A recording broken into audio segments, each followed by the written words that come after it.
বাবু দাঁড়া দাঁড়া দাঁড়া, কনে গেলি? নানির বাড়ি গেলাম ভাই। নতুন জামা কাপড় দেখতেছি।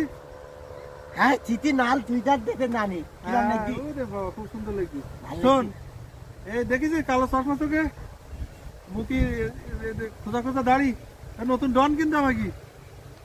কিলাম দানে কিলাম ভাই চশমা তাহলে তুই তুই ওর গায়ে হাত দিতিস কেন? চিনিস তুই ওরা হাম ডন? হাম তোর গুল্লি মারি তোর কিসির ডানো তোর মারি পাটা ফেলতে পারে জানিস তুই? তোর গায়ে হাত দিতিস। মারি পাটা ফেলতিস যা তোর গুল্লি মারি তোর তোর গুল্লি মারি। বস, আমাদের এলাকায় আপনার আর মনে হয় খানা হইল না। সামান্য খাবো পাগল, তাই আপনার দাম দিল না। কি চেহারা বানাইছেন বন্ধু? চলেন অন্য এলাকায় চলেন, ভয় পায় না মানুষ।